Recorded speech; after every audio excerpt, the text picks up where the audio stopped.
Cumprimento o povo de Deus com a paz do Senhor, amém? Amém. Aqueles que estão em pé, por gentileza, podem tomar os seus assentos. Eu louvo ao nosso Deus e agradeço a Ele pela oportunidade que Ele nos concede, primeiramente, de estar na sua casa, aqui na sua presença. Não há outro lugar melhor a não ser na presença do Senhor, amém? Desde já agradeço a Deus pela vida do evangelista André, o homem de Deus, no qual me concedeu esta oportunidade, junto com a equipe da missão, e a nossa pastora também, nossa sacerdotisa, a mulher de Deus, que tem nos direcionado ao caminho do céu, amém? Desde já te convido a abrir a sua Bíblia, você que trouxe, sem perda de tempo, no livro do Atos dos Apóstolos. Estamos no culto denominado como culto de missões. Localize comigo, por gentileza, o capítulo de número 27, versículo de número 13. Iremos fazer menção de alguns versículos, e logo após eu vou estar aqui fazendo menção de outro versículo que se localiza em outro livro. Amém? Diz assim a palavra do Senhor.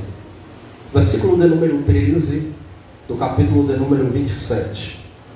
Soprando o vento sul bradamente, e pensando terem já o que desejavam, levantaram âncora e foram mais de perto, costeando a ilha de Creta.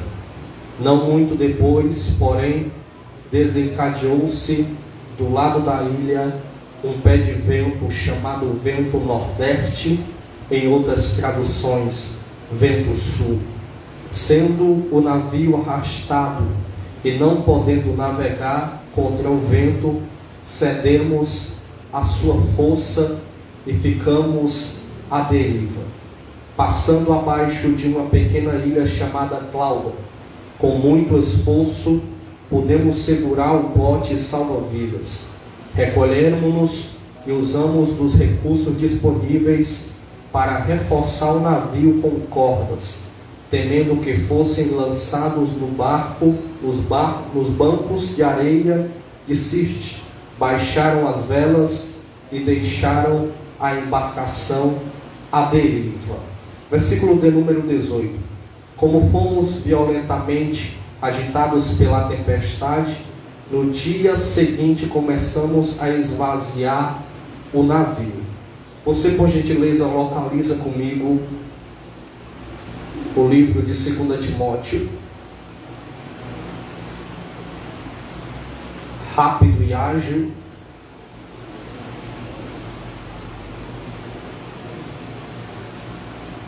Segunda Timóteo,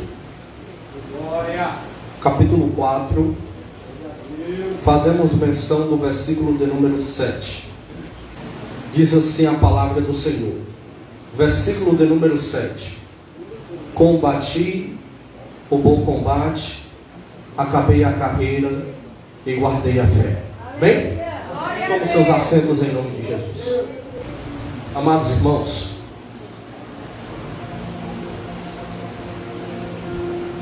nessa noite, o Senhor colocar uma palavra no meu coração, e eu quero fazer uso desta palavra. Eu sei que Deus, Ele tem poder, por intermédio da sua palavra, de restaurar, de levantar e de fortificar. Nós estamos num culto denominado como culto de missões. De fato, nós trazemos à memória um homem que vai deixar o seu legado aqui nesta terra como um homem missionário.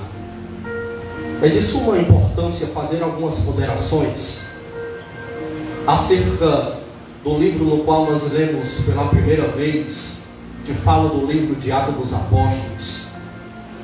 É de suma importância trazer algumas características que este livro nos revela e que muito me chama a atenção.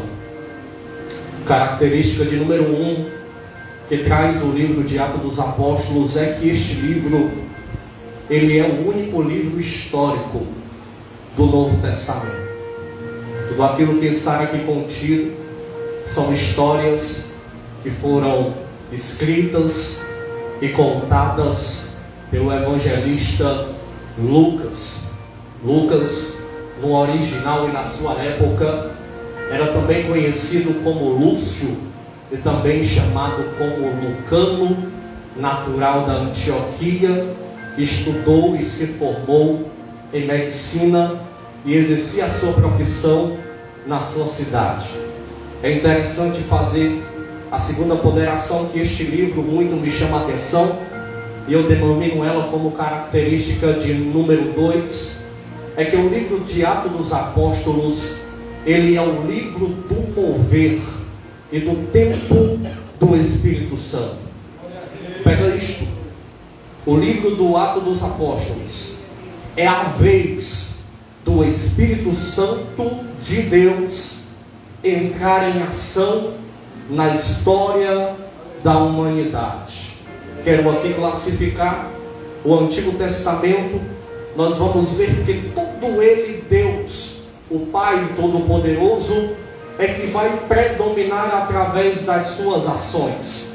Agora no Novo Testamento, sendo mais exato nos evangelhos de Mateus, Marcos, Lucas e João, a bola da vez vai ser o Nazareno, ele mesmo, Jesus de Nazaré. Pois bem, o tempo de Jesus vai passar e vai entrar agora o tempo do Espírito Santo.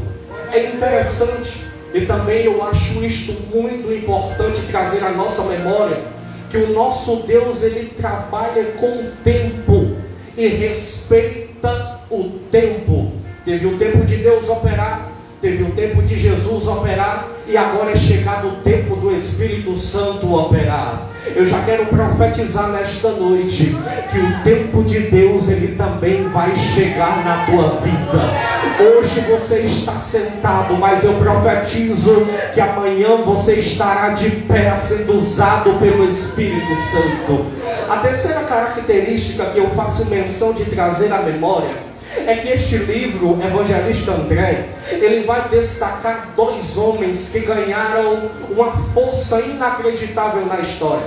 O primeiro homem vai ser citado do capítulo de número 1 até o capítulo de número 12. Eu te falo nada mais, nada menos do que o apóstolo Pedro, aquele mesmo que ouviu a pergunta sair da boca de Jesus. E a pergunta foi esta: Jesus abriu a boca e disse: o que é que o povo lá fora está dizendo que eu sou? Alguns dos discípulos se levantaram e disseram: Senhor, estão dizendo que tu és um profeta. Senhor, estão dizendo que tu és Elias. Senhor, estão dizendo que tu é isto, que tu é aquilo. Sendo ele mesmo, Pedro, cheio do Espírito Santo, se levantar e vai dizer: eu sei quem tu és. Tu és o Cristo, o Filho do Deus vivo. Sabe o que vai me chamar a atenção, Herto? É que Jesus, ele vai responder na mesma pegada. O texto vai dizer que Jesus vai olhar para Pedro e vai dizer assim: eu também sei quem tu és. Tu és Pedro, filho de Barjonas. Sobre esta pedra eu vou edificar a minha igreja, e as portas do inferno não prevalecerão contra ela. Sabe o que é que Jesus estava dizendo? Pedro, a igreja vai passar por luta, vai passar por dificuldade, vai passar por escassez, mas ninguém vai fechar as portas da igreja, porque as portas da igreja têm dono, e o dono se chama Jesus de Nazaré. Quando Jesus diz Pedro, filho de Barjonas, a pergunta que se acende no meu coração é: quando foi que a Bíblia diz que Jesus teve um encontro com o pai de Pedro? Nunca. Sabe o que é que Jesus está dizendo? Eu conheço a tua descendência. É muita profecia para pouca mão levantada. Talvez o teu esposo nunca teve um encontro com este Cristo. Talvez o teu pai, os teus avós nunca ouviram falar de Jesus. Mas eu tenho uma boa notícia para te dar. Jesus, ele conhece a tua descendência. Ou melhor, Jesus, ele conhece a tua casa. Jesus, ele conhece o teu esposo. Jesus, ele conhece o teu filho. Jesus, ele conhece a tua filha. E conta os dias, sabe por quê? Porque Deus, ele tem poder também de trabalhar na vida deles. Da mesma forma que ele trabalhou na tua, ele também tem poder de trabalhar na vida deles. O Senhor me mostra neste momento uma grande guerra espiritual que está acontecendo sobre a nave da igreja. O Senhor me faz ouvir aqui neste momento barulho de espada. Tem anjo pelejando pela vida da igreja, e o Senhor manda dizer: acorda! Eu trago um alerta de Deus para a tua vida aqui nessa noite. Entrou no culto é para adorar, entrou no culto é para cultuar, entrou no culto é para se doar. Senão tu está correndo o risco de sair ferido da guerra. Jesus está mandando eu te dizer: toma cuidado, para que não seja necessário não tocar naquele que está lá na tua casa. Faz a minha obra aqui nesta noite.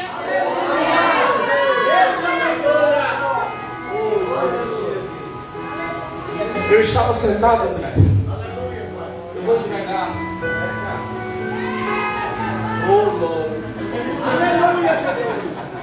Olha para cá. O Senhor me mostrava um projeto e Satanás está conseguindo êxito. Satanás está conseguindo espaço. E o Senhor me mostrava nessa noite aqui pessoas que estavam oprimidas. Não vou citar o nome para não se constranger. Mas o Senhor me mostrava que neste momento o Senhor está enviando anjos para batalhar pela vida da juventude. Porque o Senhor diz nesta noite que a obra não pode parar. Tem muito jovem oprimido. O Senhor manda te dizer nesta noite: eu sei que tu não tem mais força de lutar, eu sei que tu não tem mais força de prevalecer, mas eu estou disponibilizando o anjo para entrar na guerra, porque eu conheço a tua casa, eu conheço a tua história, eu conheço a tua descendência. Foi eu que te escolhi desde o ventre da tua mãe. Ainda antes que tu adentrasse no ventre da tua mãe, eu já te conhecia, já te chamava pelo teu nome, já sabia a obra missionária que eu tinha na tua vida, e a obra não vai parar. A obra não vai parar. O Senhor mandou dizer: queira o diabo ou não, a obra não vai parar, porque a igreja está firmada na rocha, que é Cristo Jesus de Nazaré, e a obra não para.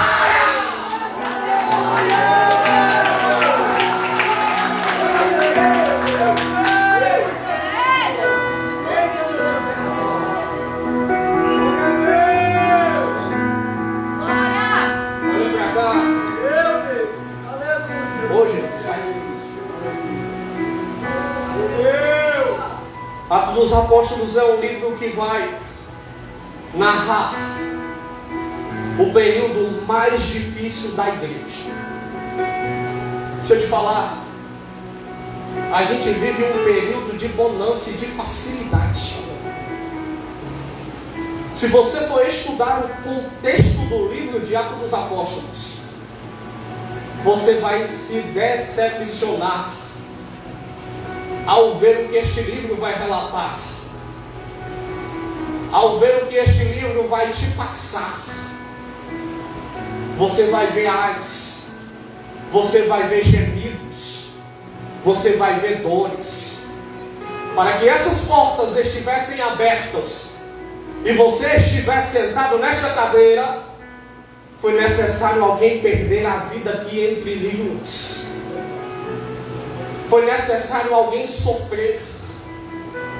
No período de alta perseguição, os romanos prendiam os cristãos. Era esta a função de Saulo: prender, encarcerar. Sabe para quê? Em Roma, na Itália, acontecia-se um grande evento.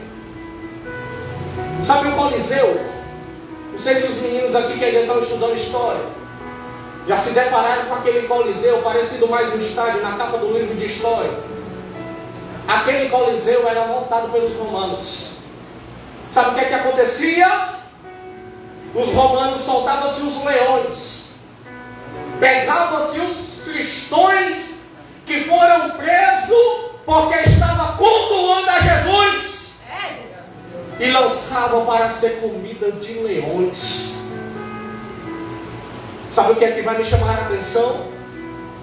É que a história vai dizer que eles ficavam olhando um para o outro, André, e ficavam pedindo aventes. Eles diziam: deixa eu ir na frente, porque eu não vejo a hora de se encontrar com meu Jesus, o Salvador. Enquanto a gente está fugindo de luta, enquanto a gente está fugindo de prova, enquanto a gente está fugindo da escassez, vem cá, parece que a gente se esqueceu que Jesus, Ele mesmo falou: quer me seguir, quer? Negue-se a si mesmo, tome a tua cruz e siga-me. E eles ficavam dizendo: deixa eu ir primeiro. Eram lançados e eram comidos. Segundo os historiadores, Nero, um dos piores imperadores e mais cruéis da época, ele pegava-se os cristãos, amarrava eles num conjunto só. Isso é missão. Sabe o que é que ele fazia? Tocava fogo. Sabe qual era o objetivo de Nero? Iluminar o jardim da sua casa. Estou te falando de missão. Para você estar sentado aqui nesta noite, teve algum missionário que perdeu a vida lá atrás. E o principal dos missionários se chama Jesus de Nazaré. É este Saulo, que agora é Paulo, que recebia a incumbência de perseguir e prender os cristãos. Vou te falar de missão. Vou seguir no tema. Hoje a gente tem a liberdade de fazer o culto de porta aberta. Mas tu sabe como era o culto da igreja lá atrás, dentro das cavernas. E na caverna não tinha luz. Na caverna não tinha ventiladores. Na caverna não tinha bancos acolchoados. Na caverna também não tinha microfone para o pregador pregar. Mas era dentro da caverna que se acendia a presença do Espírito Santo. Porque nos dias atuais tem tempos que tem cadeiras acolchoadas, tem ar-condicionado, tem ventilador, o som é ótima qualidade. Mas porém tem uma igreja fria e calculista que não consegue mais levantar a mão. Mesmo Deus sendo fiel em todas as circunstâncias, o povo da caverna era melhor.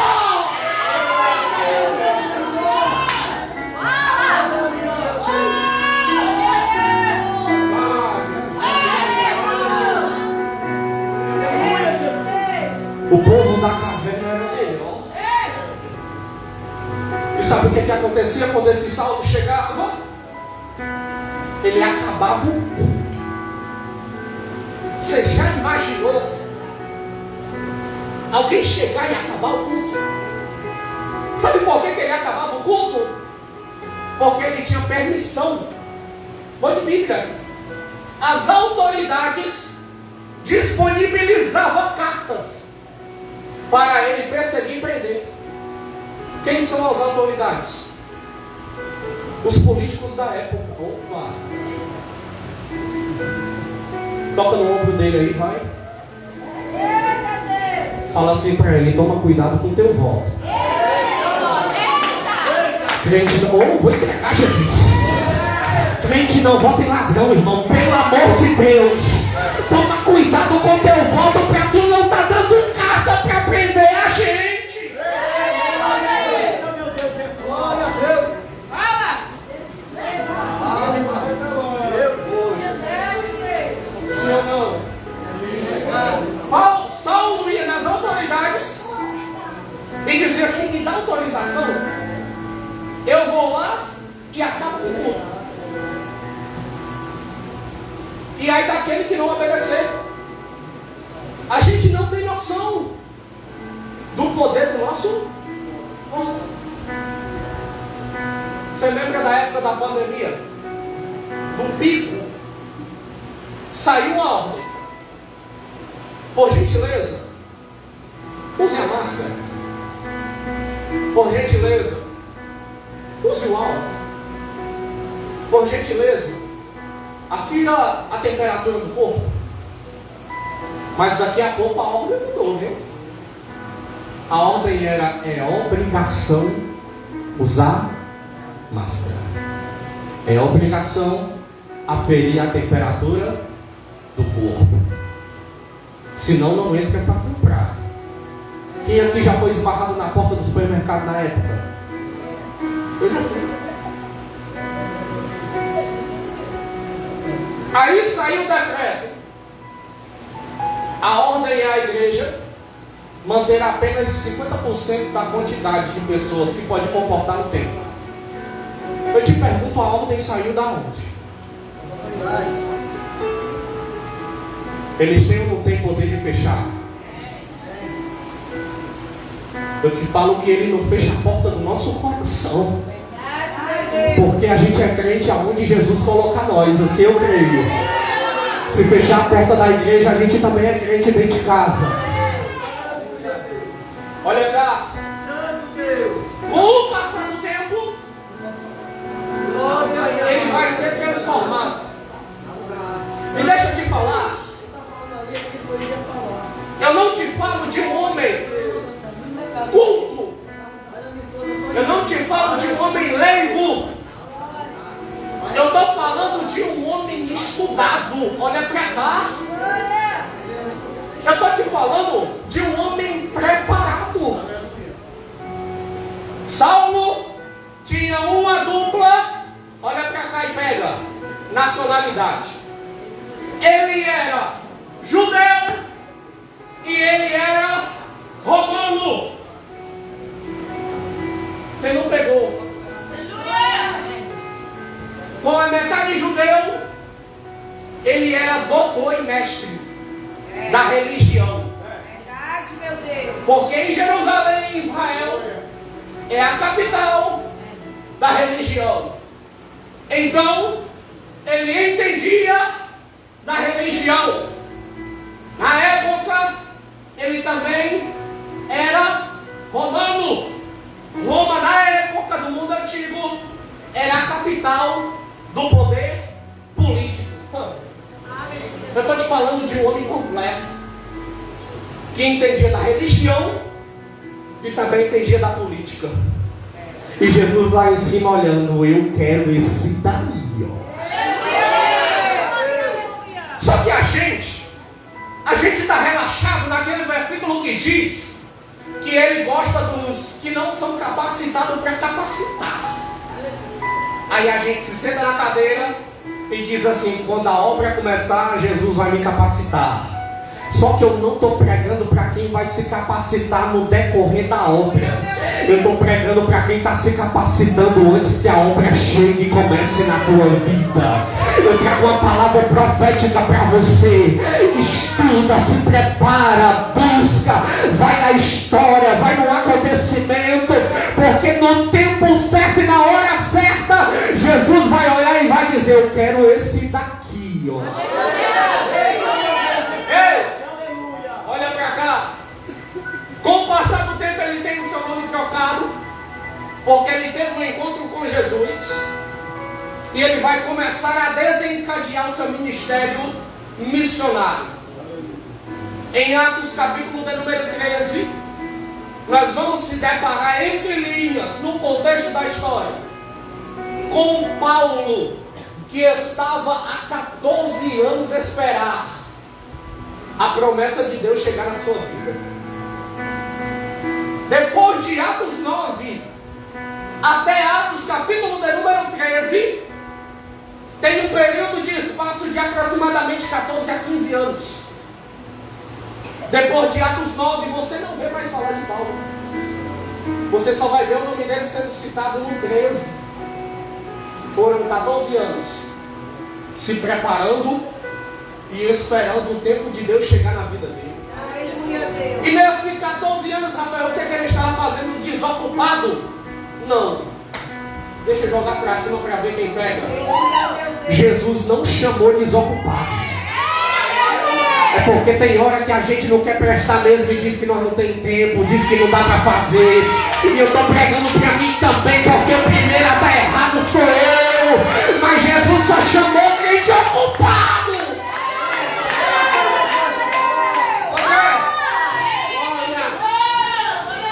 Quando Jesus chamou Pedro, sabe o que Pedro estava fazendo? Então, você é crente, você lê Bíblia, né? Eita, meu Deus, O que é que Pedro estava fazendo quando Jesus chegou e pediu o barco dele emprestado? Pedro passou a noite todinha fazendo o quê? Diga assim, trabalhando. Jesus só chama ocupado. Está desocupado, se ocupa. Olha para cá. E agora Paulo vai desencadear a sua missão. Porque a gente não veio à toa. A gente tem uma missão. Mas enquanto a missão não começava, ele estava ocupado. Trabalhando, construindo, reforçando tendas, consertando tendas. Até que entre linhas, no capítulo de número 13, ele recebe a visita de um homem chamado Barnabé. Barnabé para o jumentinho na porta de Paulo, convida Paulo para uma viagem. Sabe o que é que vai acontecer? Segundo os historiadores, eu amo isso. Barnabé vai ficar olhando e vai se surpreender, porque Paulo agora resolve quebrar tudo, rasgar as tendas, quebrar os seus instrumentos de trabalho. E depois que ele quebra tudo, ele chega para Barnabé e Barnabé pergunta: por que tu quebrou tudo, homem? E ele diz: porque eu já estava irritado, porque o tempo estava demorando a chegar na minha vida. Vamos embora, meu jumento também está preparado. Tem uma obra missionária te esperando. Só que a gente está com a cabeça na África. Eu vou falar de missão. A gente quer viajar. A gente quer pegar o aeroporto, o Pinto Martins, nem sei mais o nome, porque estou ligado vermelho, né?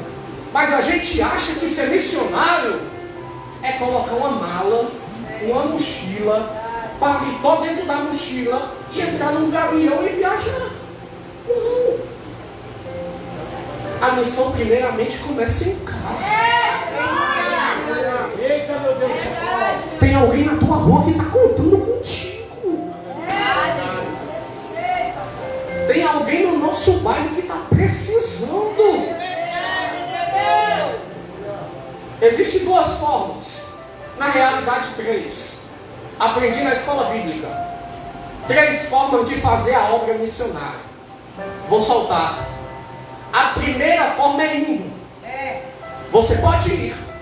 Essa é a primeira forma. A segunda forma, se você não puder ir, você pode contribuir. Você pode disponibilizar. E a terceira forma, já que você não pode disponibilizar e nem ir, você pode se ajoelhar e dizer: Senhor, abençoa o missionário. Dá o sustento do missionário, dá o pão do missionário, ajuda o missionário, manda a necessidade do missionário. Você pode orar. Irmão, veio do ministério que valorizou muito essa parte da palavra. E nosso antigo pastora, com todo respeito, ele foi formado em missões no Piauí, pela igreja do Tempo Central. E eu amava muito ouvir as histórias que ele nos passava, tanto eu como minha esposa Thaís. E eu achei interessante que certa feita ele falou: Rafael, tu sabe o que é ser missionário? Ser missionário é fazer do jeito que eu fiz. Ir para uma tribo indígena, e para ser aceito na tribo, sabe o que é que o visitante tem que fazer? Ele tem que mascar a bagana da boca do índio. Fazia-se uma roda, o cacique principal começava, pegava como se fosse um fumo, pastor, colocava na boca e mascava, e dali um ia passando para a boca do outro. até chegar na boca do missionário. Quer ser missionário? Quer ser missionário? Quer? Está preparado? Jesus vai te enviar. Tu vai até comer bagana, mas vai valer a pena, porque tu vai comer bagana, mas no finalzinho tu vai comer palavra, porque tu vai pregar naquele lugar. Eu fiquei besta. E eu disse, pastor, o senhor comeu? Está rindo ali atrás. Aí eu comi, porque eu tinha que pregar. Sabe o que é ser missionário, Rafael? Eu lembro, ele me passando, sabe, pastor? Eu lembro que no término do curso, no domingo, o missionário ele tinha que ter feito alguma obra na região para que ele viesse se hospedar e se alimentar. E eu não tinha feito nada, não tinha feito amizade com ninguém, não tinha tido tempo, eu estava muito focado. E quando chegou no dia de domingo, eu estava somente eu e mais 2 alunos do curso. Ele me falou que a central do curso era numa escola e todos os missionários tinham feito amizade na cidade e foram convidados para almoçar, para passar a tarde, e eles ficaram na escola. E eu me lembro muito bem quando ele falou: Rafael, sabe o que foi que eu fiz? Eu perguntei para um o que é que ele queria comer. E ele me falou: eu quero isso, eu quero isso e eu quero isso. Do mesmo modo eu perguntei para o outro disse: eu quero isso, isso, isso. E eu falei para o Senhor: eu quero isso. Sabe o que foi que eu fiz, Rafael? Ele me falou que ele se ajoelhou para orar, colocou um na porta da escola e ficou orando com o outro. 12:00 em ponto, chega um carro na porta da escola, no Piauí, e começa a buzinar. Ele se levantou e disse: pastor, tem alguém chamando lá? Quando ele chegou, baixou o ouvido, era um homem importante, como já dizia o Freire, intelectuoso, e perguntou: tem quantos aí? E segundo ele falou: tem eu e mais 2. Entra no carro, vou levar os 3 para almoçar. Sabe qual foi a parte boa? Foi que quando eles chegaram lá, no prato de cada um tinha aquilo que eles tinham pedido. A primeira característica de um missionário, pega essa: confia no Deus que te enviou, porque o mesmo Deus que te enviar vai ser o mesmo Deus que vai cuidar da tua vida, vai ser o mesmo Deus que vai dar o teu sustento, vai ser o mesmo Deus que vai colocar o dinheiro no teu bolso para pagar tuas contas, vai ser o mesmo Deus que vai preservar a tua saúde, vai ser o mesmo Deus que vai guardar a tua família. Ei, missionário, eu estou pregando para você se levantar e fazer a obra, porque Deus vai cuidar da tua vida.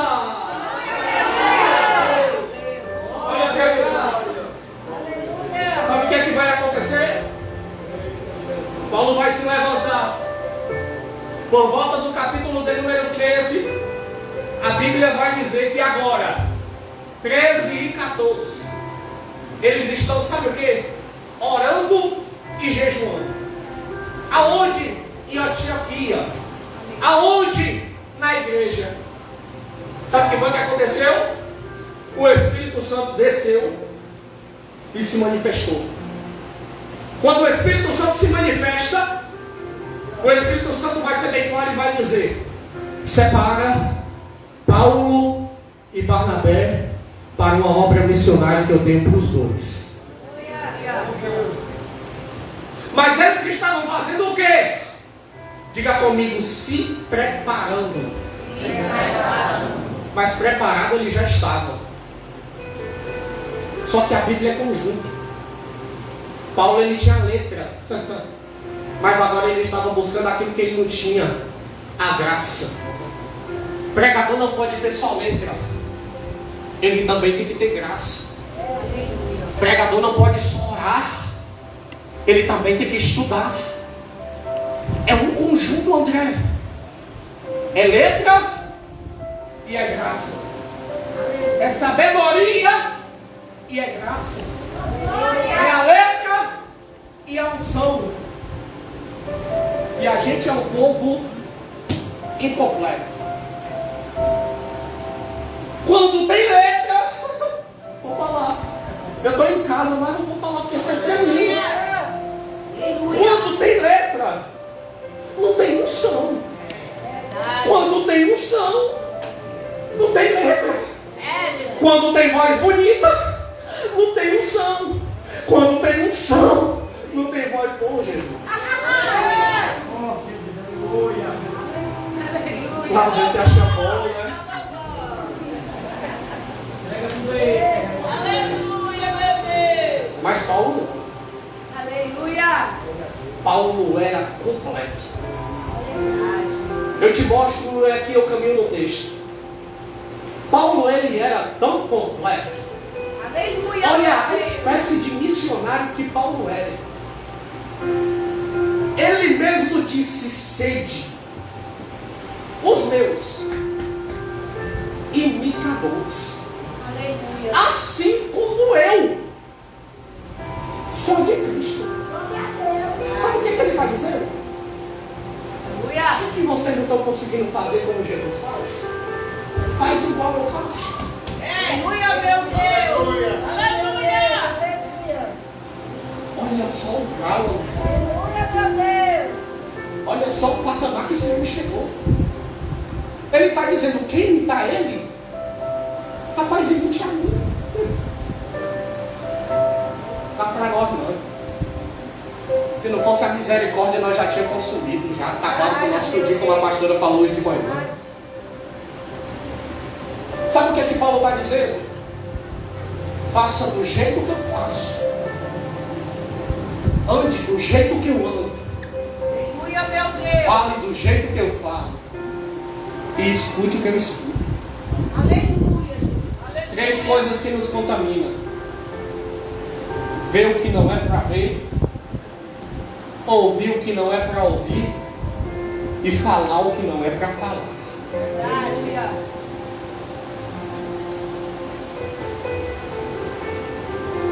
E até quando a gente vai continuar nessa pegada? Até quando o índice de mortalidade do Araturri vai continuar crescendo? Até quando o índice de apreensões de drogas e de armas vai continuar crescendo aqui na localidade da Calcaia? A pergunta é: cadê os missionários? Pega. Eu vou falar, Jesus. Aleluia. Eita, Deus. Esses dias estávamos conversando, eu e a pastora, o Win e alguns irmãos. Eu achei tão interessante, porque nós estávamos conversando acerca de casamento. E a pastora falou assim: rapaz, se eu fosse a juíza do cartório, lembra, pastora? Eu não casava. Homem com homem e nem mulher com mulher. Sim ou não, pastora? A pergunta é: até quando vai ter que casar homem com homem, mulher com mulher? A pergunta é a mesma. Cadê os missionários que resgatam casamento falido? Sabe por quê? Porque eu já ouvi relatos de mulher que não quer mais casando com homem porque se decepcionou. E de homem também que não quer mais mulher porque se decepcionou. E cadê o evangelho? Sabe o que é isso? Igreja. Você sabe qual é o original da igreja? Você sabe o que é que significa igreja? Igreja no original quer dizer eclésia. Sabe o que quer dizer eclésia? Tirados para fora. Eita. Só que o papel está tão invertido que a gente está tirando de fora e se restringindo aqui dentro. É. Sabe por que Paulo foi expulso do meio dos discípulos? Porque os discípulos olharam para Paulo e disseram assim: o evangelho não é para tu não. Tu é misturado. Parece que a gente está num nível um pouco mais acima, está difícil de entender. Sabe o que foi que falaram para Paulo? Nós não vamos te aceitar no nosso meio, porque tu é misturado. Tu é judeu e romano. E o evangelho não é só para judeu. O evangelho não é para romano, não. O evangelho não é para gentil, não. Tu é misturado. Sai do nosso meio. Sabe o que foi que tentaram fazer com Paulo? Matar. Sabe por que Paulo não morreu? Porque veio o principal do chefe da guarda romana, tirou ele do meio do povo, levou ele para cima das muralhas de Jerusalém, e lá de cima das muralhas Paulo começou a pregar em grego, em aramaico e em hebraico. Sabe o que foi que salvou Paulo? A sabedoria que ele tinha. Sabe o que foi que salvou Davi? A sabedoria que ele tinha. Porque a Bíblia vai dizer que ele, se não tivesse se feito de louco, ele tinha morrido. Vai ter momentos que a tua sabedoria vai te salvar. E se tu não tiver graça e sabedoria, tu morre.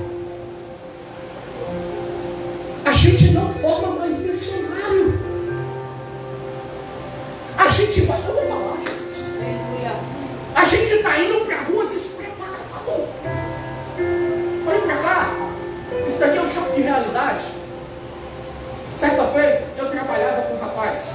Nada contra a religião, não, cada um tem a sua. Mas eu ficava observando ele, porque no carro ele estava lendo um livro. No trabalho ele estava lendo um livro. Intervalo ele estava lendo um livro. O que tu não lê, homem? Ele não é porque lá no... Parece que ele é aquele negócio lá que visita a gente todo domingo de manhã lá que bate na porta. Ele é daquela parte, sabe? E ele estava me dizendo, eu estou me preparando, porque daqui a pouco eu vou ser enviado. E eu só posso ir para a rua se eu fizer uma prova e for aprovado, aí sim eu vou estar preparado. Sabe como é que a gente está indo evangelizar? Diz, prepara. A gente entrega um folheto e diz, Jesus te ama. E se eu te falar que Jesus te ama não é o suficiente? Vai ter vidas lá fora que estão esperando muito mais do que um Jesus te ama. Tem gente lá fora que não precisa ouvir nada, irmão. Só precisa de um abraço. E você, missionário, vai ter que ter sabedoria para discernir quem está precisando de um abraço, quem está precisando de uma palavra e quem está precisando de uma oração. A gente está orando quem é para abraçar, a gente está abraçando quem é para dar uma palavra, e o resultado do culto de missão é ninguém para levantar a mão e aceitar Jesus. E a culpa é do pregador. A culpa é nossa. Aleluia, meu Deus. A gente tem 30 dias no mês para trazer alguém. E eu sou o primeiro e responsável da história. Porque eu não trouxe ninguém, a não ser eu. Se aqui na igreja tem 50 pessoas, se no próximo culto de missão cada um convidar um, vai se cumprir aquilo que a senhora falou e foi profético porque eu peguei. Aleluia, Deus. Traga mais 100 para a gente ficar em pé. Aleluia, meu Deus. Foi usado e não percebeu, mulher. Aleluia, Deus. Se cada um trouxer um, se tiver 50, o próximo culto dá 100.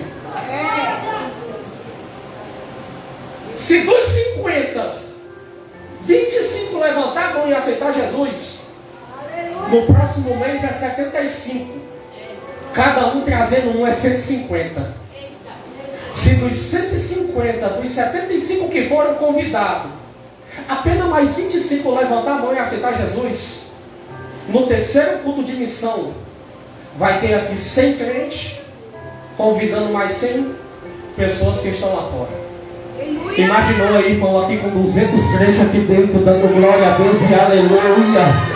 Ah, Jesus, esse teto não vai nem suportar o barulho da igreja dando glória, louvando ao Senhor e Deus operando na casa. Está na hora do missionário acordar. Está na hora da gente fazer missão.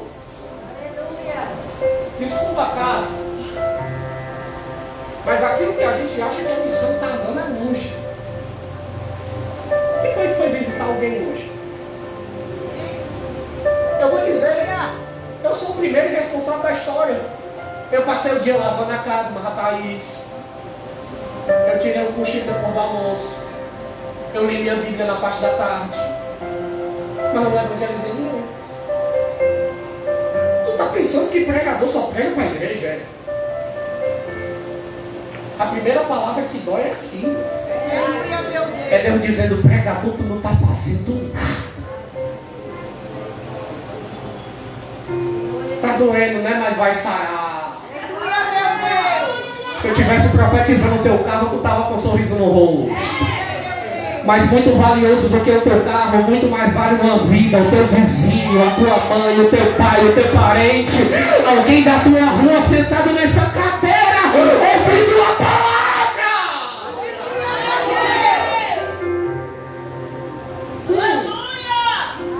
Sabe qual é a recompensa de uma vida que tu traz? Pecados teus que são perdoados. É bíblico. Se você trouxe uma pessoa e ela aceitou Jesus, tu sabia, né? Tu sabe, tu é mais inteligente que eu. Uma grande quantidade de pecado que nós fizemos, ó, lá atrás, vai ser tirado da balança. Quem dera se a gente chegasse lá no céu com os pecadinhos zerados. Se a gente ganhar uma vida por mês, vamos de matemática? Vamos de matemática. Se você e eu ganhar uma vida por mês, em um ano, dá 12 vidas. Se aqui na igreja tiver 50 membros, multiplica aí 50 vezes 12. Cadê a Toninha boa de matemática? 50 vezes 12. Quanto? Cadê a Beth, professora? 600? É? Vamos lá, irmão. Cadê o celular, uma calculadora? Hã? Pastor, a senhora já imaginou 600 crentes aqui dentro? Eu acho que a gente já tinha comprado a quadra nesse colégio. Olha lá, se a gente não tivesse comprado o colégio e tudo, irmão. Né? Isso é missão. É, meu Deus. Sabe para onde Paulo está indo? Aqui eu encerro. Paulo está indo ser preso e condenado, porque estava fazendo a obra missionária. Olha a contramão das coisas. Paulo está fazendo a obra, Paulo está imitando Cristo, e no final Paulo está sendo preso. Olha a recompensa que Paulo está ganhando. Olha o que é que Paulo está passando. Pegaram Paulo, colocaram ele dentro do navio. E eu acho interessante é que eles vão ter uma paradinha em Creta, em uma cidade. E Paulo vai olhar para o comandante do navio e vai dizer assim: ó, tá vindo aí um vento. Não é bom que a gente continue a viagem. Vamos esperar o vento passar para depois a gente continuar. Isso daqui é a resposta, viu? Eu vou repetir porque parece que você não pegou. Paulo está dizendo: vamos esperar o vento passar para depois a gente continuar. Eu fui estudar um pouco acerca desse vento. Tem tradução que vai dizer que é um vento sul, e tem tradução que vai dizer que é um vento nordeste. No original, o nome desse vento ele se chama aquilão. Sabe o que é um vento aquilão? É um vento que sopra de todo lado. É por isso que tem Bíblia que vai dizer que ele é sul, e tem tradução que vai dizer que ele é nordeste, porque é um vento que sopra de todo lado. E Paulo está dizendo: não dá para navegar nesse vento. A gente para, a gente espera, o vento passa e a gente navega. Só que a gente está com a mente fechada de que a gente não pode parar. Irmão, tem hora que tem que parar. Isso daqui é a resposta de Deus. Tem hora que a gente tem que sentar, vamos acalmar, depois a gente vai continuar. Pegou, André? Sabe o que foi que aconteceu? A Bíblia vai dizer, olha para cá e não se cansa. Aqui eu corro para encerrar. Que eles não ouviram Paulo. O responsável pelos prisioneiros preferiu dar ouvido ao comandante do navio. Sabe o que foi que eles fizeram? Entraram todo mundo no barco e começaram a navegar. Quando chegou em um determinado percurso, o vento começou a balançar o barco. Sabe o que foi que aconteceu? O barco agora está prestes a se quebrar. Olha só o resultado da desobediência. E Paulo vai dizer assim no meio do percurso: vocês poderiam ter dado ouvido à minha voz, né? Aleluia, meu Deus. E agora? A gente vai perder o navio, a gente vai perder as cargas e corremos o risco de perder nossas vidas.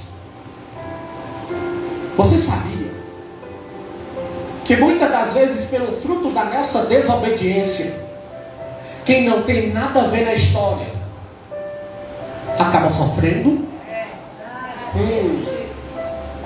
Tem gente que não tem nada a ver, né? E está sofrendo por quê? Porque a gente desobedeceu. Sabe o que é que vai acontecer? Eles vão agora tirar a mão do remo. Solta o remo. Pegaram as cargas e jogaram no mar. Tu lembra de Jonas? Fizeram a mesma coisa. Jogaram a carga no... Só que o mar não se acalmou quando jogou a carga. A Bíblia vai dizer que o mar só se acalmou quando jogaram Jonas no mar. Pega essa. Muitas das vezes a carga que está na tua vida não é material, é pessoas. Ah, bom, glória. E Deus está mandando eu te dizer: lança essa amizade no mar. Para tu não perder tudo, lança a amizade no mar. Joga no mar porque não vale a pena. Lança no mar. Me mostra a tempestade se acalmando quando jogaram as coisas no mar, não. Só se acalmou quando tiraram o Jonas de dentro do navio. Lançaram tudo. E sabe o que é que vai acontecer? 15 dias passaram.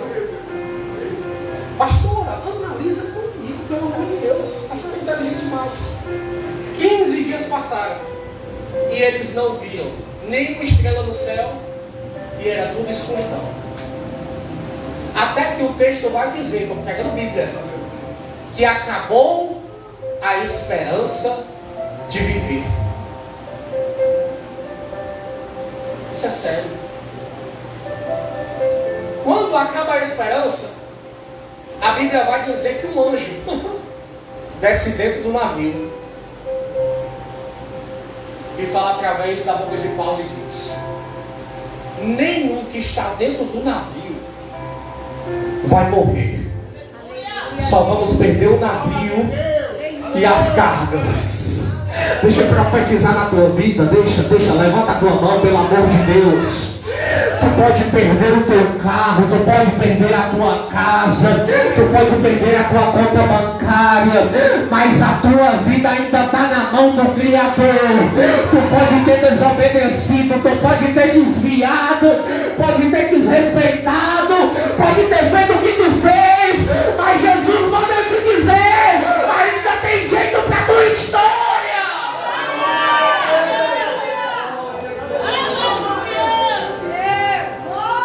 Sabe o que é que vai acontecer?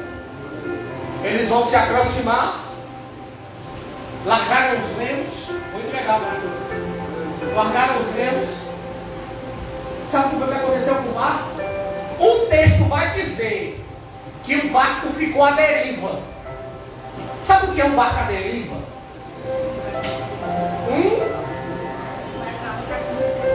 Fala mais alto, por gentileza.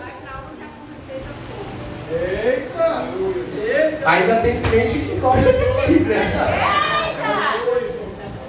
O vento dava para cá e o barco ia. O vento dava para lá e o barco ia. Eles soltaram os remos.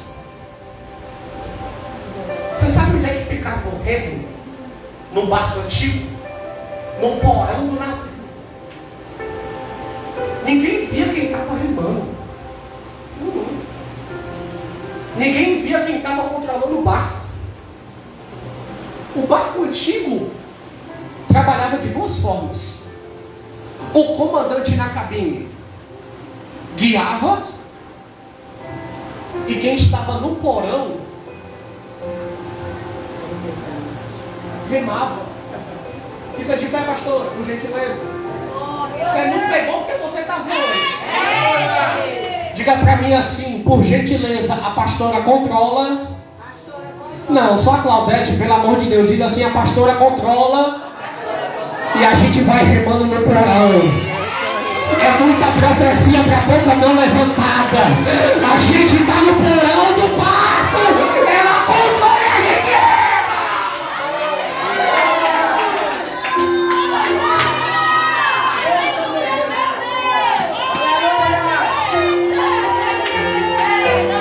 Me mostra no texto. No texto. Aqui, ó. Me mostra aqui. O comandante saindo da cabine. Meu Deus! O barco não fica à deriva. Não é porque o comandante solta a direção, não. O barco fica à deriva é porque quem estava remando, o texto vai dizer, largou a mão do remo. Pegou? Peguei! Sabe por que as coisas não fluem? Não é porque está faltando o comandante da cabine, assim diz o Senhor. É porque está faltando o missionário do porão para remar junto com quem está na cabine. Então acorda, missionário!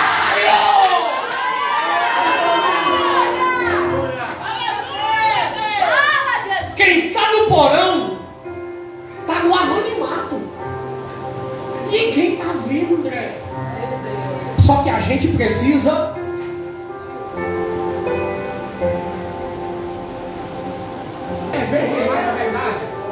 entrega na mão dele. Remando, não está fazendo nada.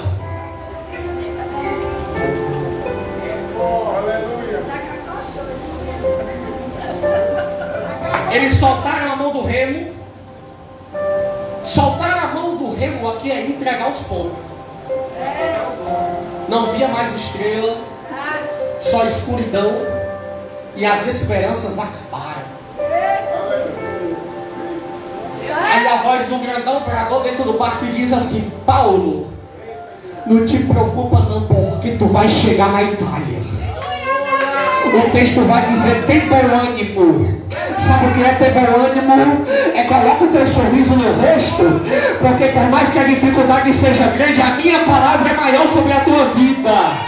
Eu tenho um propósito para ti, missionário. A luta pode ser grande, mas te alegra.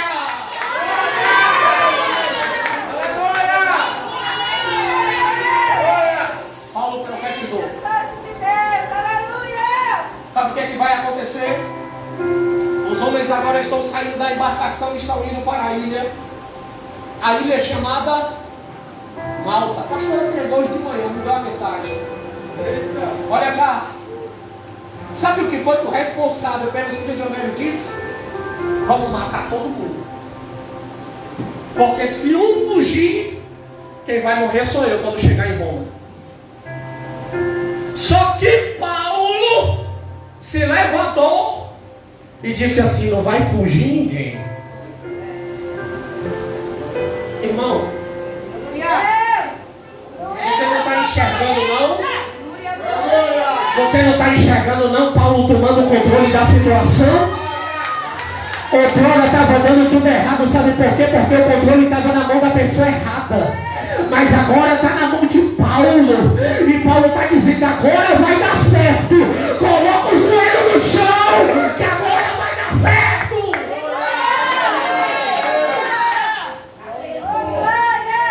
Chegaram na ilha. Estava com frio. Jesus, não vai. Paulo disse assim, agora eu vou fazer uma fogueira. A Bíblia vai dizer que quando ele meteu a mão na lenha, veio uma víbora altamente venenosa.